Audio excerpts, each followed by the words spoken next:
சூப்பராக டேஸ்டியான ஒரு கோவக்காய் புளிக்குழம்பு செய்வோமா? வாங்க எப்படி செய்கிறேன்னு பார்க்கலாம். ஒரு கடாய் வச்சு தேவையான அளவு எண்ணெய் ஊற்றிக்கிடுவோம். ஒரு சின்ன ஸ்பூனில் ஒரு ஸ்பூனு கடுகு பொரிய விட்டுறலாம். அதுக்கப்புறம் வெந்தயமும் அதே ஸ்பூனில் ஒரு ஸ்பூன் பொரிய விட்டுக்கிடுவோம். இன்றைக்கி நான் வந்து ஒரு 50 கிராம் சின்ன வெங்காயம் கிட்ட உரித்து வச்சுருக்கேன்.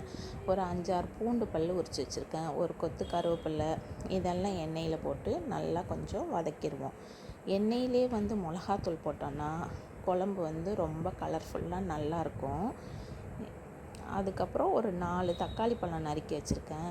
நறுக்கி வச்ச தக்காளி பழத்தையும் இது கூட சேர்த்து நல்லா கிண்டி விட்டுருவோம். இந்த தக்காளி வேகிறதுக்கு கொஞ்சோண்டு உப்பு போட்டு ஒரு 2 நிமிஷம் சிம்மில் போட்டு மூடி வச்சோன்னா தக்காளி வந்து நல்லா மசிஞ்ச மாதிரி வெந்து வந்துடும். ஒரு 1/4 கிலோ கோவக்காய் ரவுண்டாக கட் பண்ணி வச்சுருக்கேன். அதையும் இது கூட சேர்த்துக்கலாம். சேர்த்துட்டு நல்லா எண்ணெயிலே இந்த காயை கொஞ்சம் நேரம் வதக்கி விடுவோம். காய் நல்லா எண்ணெயிலே வதங்கிடும்.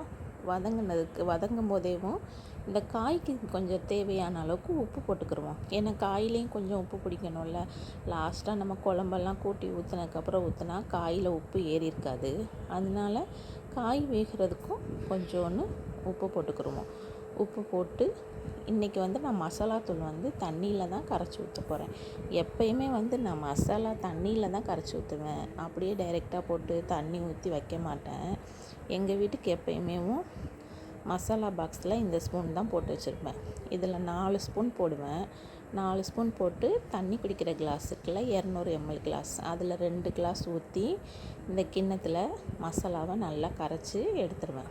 கரைச்சிட்டு காய் வெந்துக்கிட்டு இருக்குல்ல, அது கூடயே இந்த மசாலா கரைசலையும் ஊற்றி அதுக்கப்புறமும் நம்ம குழம்புக்கு தேவையான அளவு உப்பு போட்டு மூடி ஒரு ஹை ஃப்ளேமில் 5 நிமிஷம் வைப்போம்.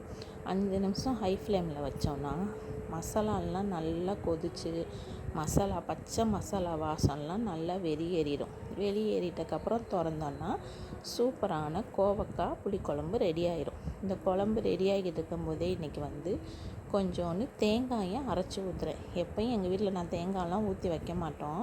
இன்றைக்கி வந்து தேங்காயும் அரைச்சி ஊற்றி வச்சுருக்கேன். ஆமாம், ஒரு 2 பத்தை அளவுக்கு கொஞ்சோண்டு தேங்காய், ரொம்ப நைஸாக இல்லை, கொஞ்சம் குறைன்னு அரைச்சி ஊற்றி வச்சுருக்கேன். குழம்பு வந்து அப்போ வந்து கொஞ்சம் அந்த ஹோட்டல்லலாம் நம்ம புளிக்குழம்பு வத்த குழம்பெல்லாம் வாங்கி சாப்பிட்டா இருக்கும்ல டேஸ்ட்டு, அந்த மாதிரி நல்லாயிருக்கும். நான் அந்த மாதிரி தான் தேங்காய் அரைச்சி ஊற்றி வச்சுருந்தேன். நல்லா இருந்துச்சு, ரொம்ப டேஸ்ட்டாக இருந்துச்சு. இந்த மாதிரி ஒரு தடவை கோவக்காய் புளிக்குழம்பு ட்ரை பண்ணி பாருங்கள். இப்போ குழம்பெல்லாம் நல்லா கொதிச்சிருச்சா, தேங்காயும் அரைச்சி ஊற்றிட்டோம். அதுக்கப்புறம் எப்பயுமே லாஸ்ட்டில் தாங்க நான் பச்சை மிளகா போடுவேன்.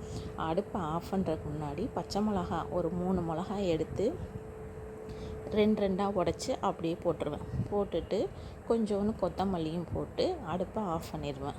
அந்த பச்சை மிளகா வந்து நம்ம நல்லா சோறில் அந்த குழம்பு ஊற்றிட்டு அந்த பச்சை மிளகாயை எடுத்து நல்லா இப்படி புழிஞ்சு விட்டு சாப்பிட்டோன்னா ரொம்ப டேஸ்ட்டாக சூப்பராக இருக்கும். மீன் குழம்புல கூட அந்த மாதிரி தான் இருக்கும். எல்லாத்துலேயுமே குழம்புல போடுற மிளகாய் எடுத்து ஒரு தடவை நீங்கள் அந்த சோறில் இப்படி கொஞ்சம் பெனஞ்சி விட்டு சாப்பிட்டு பாருங்களேன், செம்ம டேஸ்ட்டாக இருக்கும். அதுக்காகவே இந்த சின்ன மிளகா, நாட்டு மிளகா தேடி வாங்குறது. இந்த குழம்புல போடுற மிளகாயை எடுத்து அப்படியே பெனஞ்சி விட்டு சாப்பிட்டோன்னா செம்ம டேஸ்ட்டாக இருக்கும். ட்ரை பண்ணி பாருங்கள். வீடியோ பிடிச்சிருந்தால் லைக் பண்ணுங்கள், கமெண்ட் பண்ணுங்கள், சேனலை சப்ஸ்கிரைப் பண்ணுங்கள், ஷேர் பண்ணுங்கள். தேங்க்ஸ் ஃபார் வாட்சிங். இந்த வீடியோ பார்த்தவங்களுக்கு தேங்க்யூ. எங்களுக்கும் கொஞ்சம் உங்கள் சப்போர்ட் கொடுங்க. உங்கள் ஆதரவை தாங்க, நாங்களும் கொஞ்சம் மேலும் வளர்கிறோம். நன்றி.